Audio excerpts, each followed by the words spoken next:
News Wars. Like, share, and subscribe. Thanks.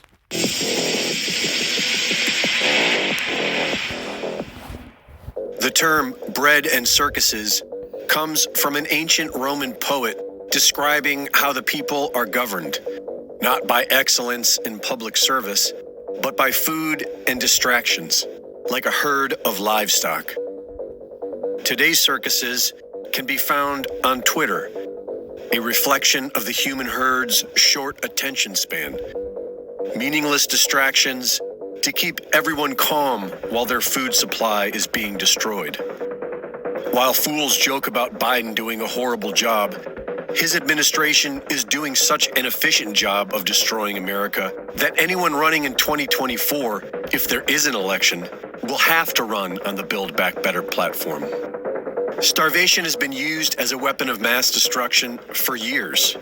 In just a 2-year period, Stalin's communist government murdered over 3 million people in Ukraine by simply pulling the strings of bureaucracy, sanctions. The Ethiopian counterinsurgency burned crops and food stores, airily bombed food markets, and restricted trade.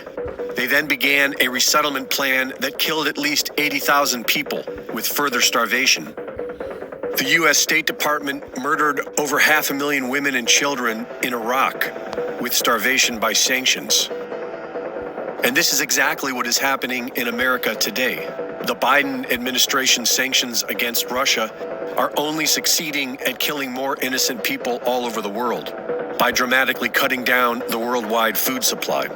There is already a significant wheat, fuel, and fertilizer shortage, which is obviously going to affect everything else, starting with fresh produce and livestock.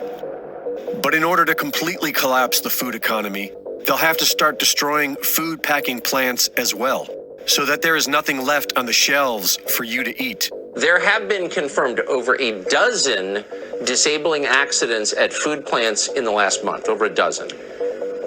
Absolutely, and we're talking about some really significant plants. The Taylor Farms facility in Salinas, California was completely destroyed by a fire last week. We've had 2 major potato processing plants in Belfast, Maine and Warden, Washington that were completely gutted, which is happening at a time where we already have a potato shortage globally. You were talking about the onion supply at that Rio Fresh, but it's not just produce plants. Last month there was a fire that took out a Nestle food plant out in Jonesboro, Arkansas, and that's impacting frozen food brands like Hot Pockets or Stouffer's, which maybe you might buy if you can't get fresh food from a warehouse that just exploded.